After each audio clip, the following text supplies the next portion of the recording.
Let's start with the music. Yeah, because I think a lot of one, right? that's like your That's number my one. number Like one. that's your love. Like that's my what you love doing. Yeah, Yeah. So exactly. I mean, you've been doing it for, let's say, more than 10 years. Oh yeah, much or more like than since 10. you're like No, more small, than 10 right? years, yeah. And I think I would say professionally, I mean really, really professionally, Yeah. from say 2008.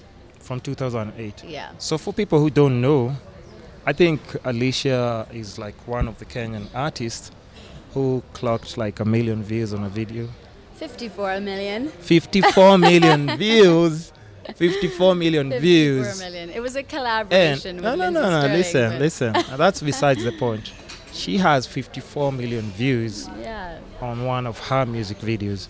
So if you didn't know, now you know. And that's just like one of the... And this was like even like just way back before people 6 years even... ago, yeah. 6 years ago, About before even 6 people years started ago. paying attention to like YouTube like a Yeah, lot. exactly. She had been doing that like... For ages. For ages. Absolute ages, yeah. So can we say you have the... Is there anyone else with a 54 million I don't in Kenya? think so.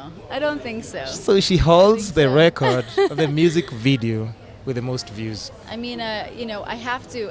I love to have that title, honestly. But Listen, I also it's there. It's there. But I It's also, there. I mean, it's a collaboration with a Yeah. with a pretty massive YouTuber, Lindsay Sterling. Mhm. But we.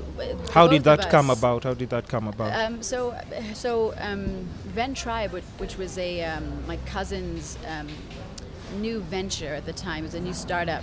He had got Devin Supertramp, who's an amazing production YouTuber. I mean, you know Devin. Supertramp, Yes. Yeah. to come down and film something. And Yeah. at that time, Yeah. Devin Very good. Supertramp Yeah. was dating Lindsay. I had no idea. As soon as I Ooh. found out Yeah. that she was potentially coming to Kenya, I basically harassed her on all media Like, yo, platforms. let's Exactly. do this. Let's do this. And we decided to do a song together, and then Devin filmed it. Lindsay edited it.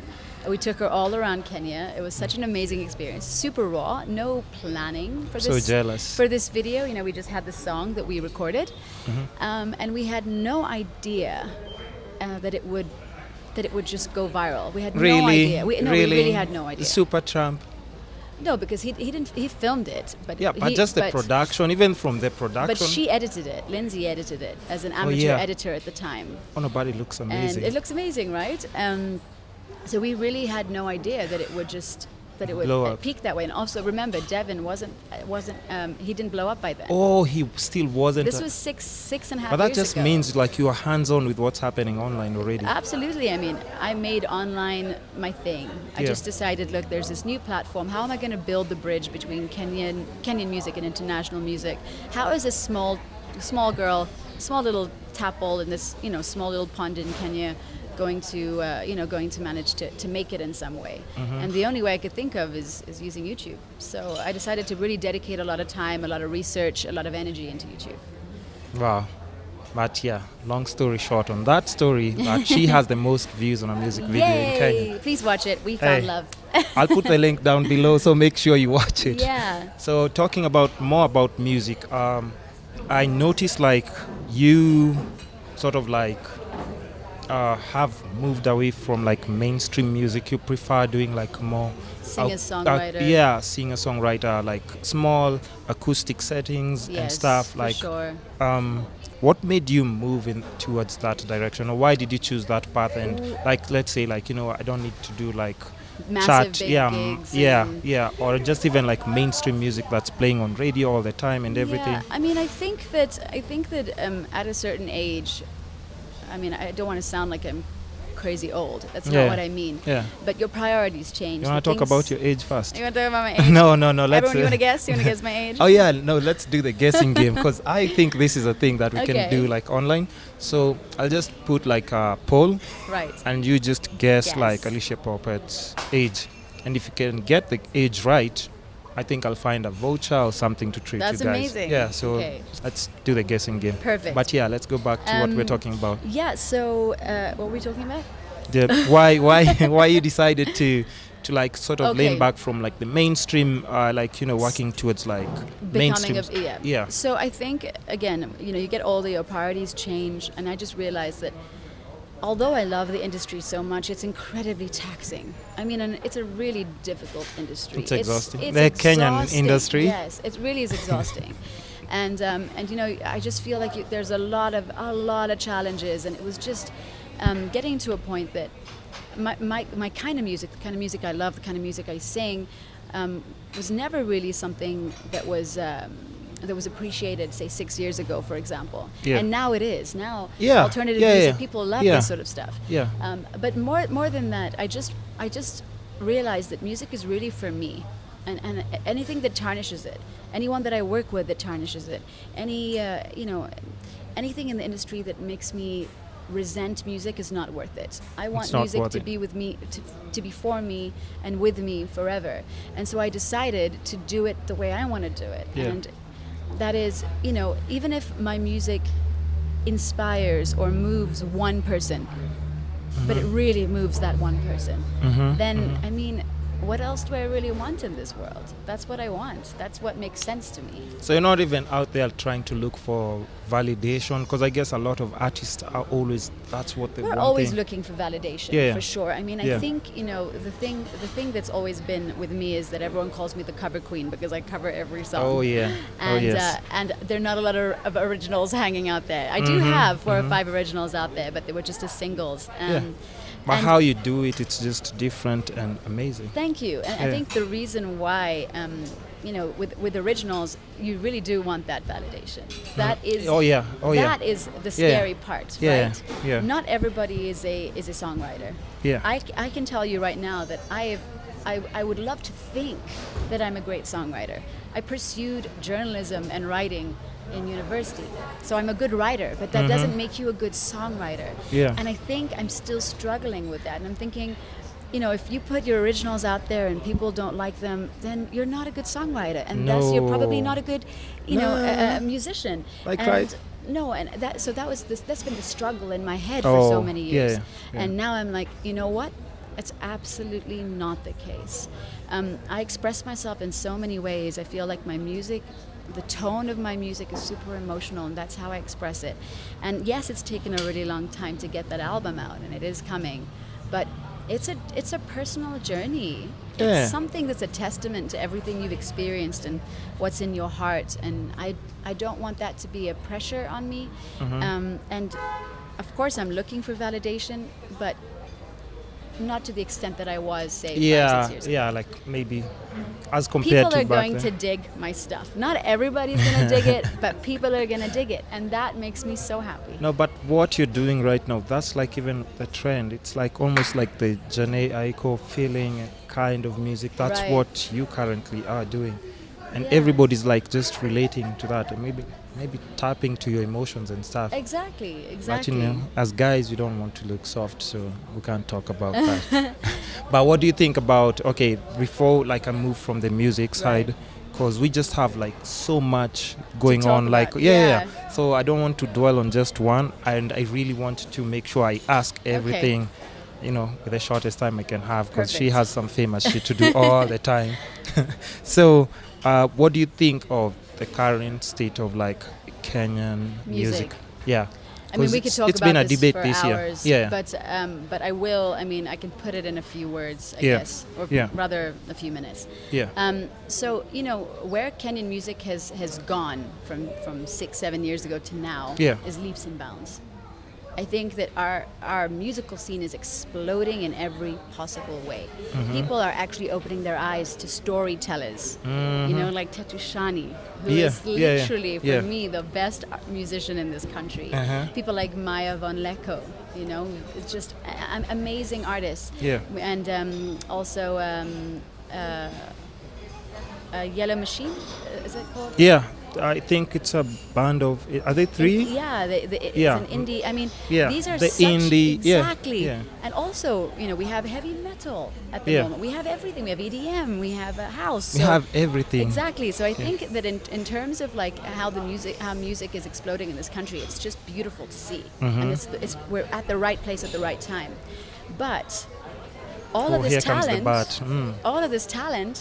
and no airplay. Number one. Number two, all of this talent, but no payment. So how are we supposed to sustain our lives, our livelihoods? Yeah. And then again, all of this talent, and all of the people who want, who want gigs or corporate events, they want to hear cover songs, which is good for me. Yeah, A lot of of the course, time. for you it's good for you, but I'm But guessing as an artist you'd be We're frustrated. Not, exactly. We're first of all, we're not working together as a community of musicians. We're not working together as a community of of sort of to bring up Kenyan music and play Kenyan music. Yeah. And Nigerians, the reason why they do so well Oh. is because they play Nigerian music. Yeah. So everybody knows Yeah. who the artists are. They celebrate the music. We need to be able to do that too. I think Nigerians have really pushed the envelope when They've you see pushed the envelope. people like in Russia like dancing to Nigerian songs. And that's what we should be doing. They're being too. used in like movies right now, Right. video games and everything. They've really made being like the African trend and just like Exactly. they've really made it even a possibility for other African countries To do the same. to do the same. And I just don't understand where we're going wrong, because honestly, we have just too much talent and potential Yeah. in this country. Yeah. And everybody is working so hard at it. Everyone's working so hard at it. So we have all of the ingredients to make a beautiful recipe, but somehow things are just not working out right.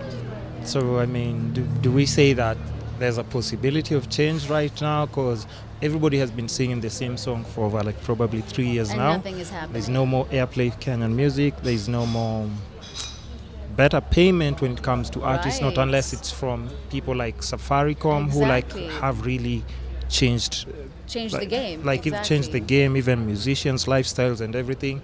They've really come in and But I mean, I do think that Yeah.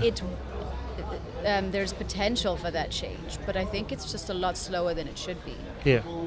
And thank you so much. And I'm super hopeful. I'm super hopeful that that the Kenyan music will be played, and it's not. Again, there was a formula back Yeah. in the day. Yeah. If you wanted to be played on radio, there was a formula. Follow the Just formula. play this and- exactly. Yeah. Create the song using this formula, and you'll be fine. And now it's just so many different genres and dimensions of music. Mm-hmm. I mean, it's exciting. I don't understand why there isn't airplay. We have great, great music coming out of this country. This looks good. It does look good. This is what I need after a long production What's day. that? Ginger, honey, and lemon. And they Oh, mix yeah. it into this just delicious. It feels like a dawa. Plus it's plus It it's is good for basically your dawa. voice, right? Yes, exactly. Yeah. So I mean, let's just hope like even from like just individuals we can try and maneuver in a way we can try and change the music industry, but it's not just artists.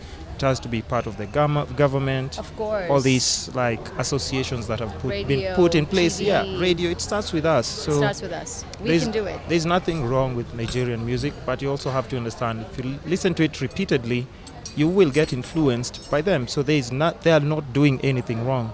It's just like even for our radio stations, TV, Right. we just have to try And push it. and push it. So let's just move from music. Okay. But okay, in fact, even before we just move from music, just one last question on music side. Go for it. Like when you're growing up, because we all had like these conventional jobs that our parents wanted us to do. Yeah, I did the exact opposite. Yeah. So what did your parents want you to do when you were growing up? Not what you wanted, What because they it's like wanted. parents always What had they like that wanted. plan of like Well, so I mean, of course, coming from an Indian family, Yeah. they'd be like, become a lawyer, become a doctor. Doctor. Exactly. But my parents knew that wasn't in my DNA. They just knew that I was meant to be in some way a performer, in some way an artist. So I've always loved writing, and Yeah. I've always I've just it sounds weird, enjoyed the sound of my own voice. So what they wanted me to do is I wanted to go to music school, and they said, look, go and get a degree. Once you finish that degree, you can do what you want. And I did a degree in journalism, feature writing, broadcast journalism, radio. And my parents always saw me as a news anchor. That's what they Wow. wanted from me. They wanted me to be a news anchor like Zain Verji on CNN. Ooh. And so, when I And did here that- you go, start being a rebel. And then I'm being a rebel and just being like, no, I'm going to be a musician. But I mean, I did a stint in TV, I did a stint in radio, and I really enjoyed it, for sure. But I just feel like when you know 120%, even at a young age, that this is something you just want. I mean, nothing else makes sense. This is what you want. You can get the best pay, you can be in the environment you always, but it still won't be. Music is, again, I don't care how cliche this sounds, it's not what you do, it's who you are. It genuinely is. Take music out of the equation, I will not be the same person. So. Wow.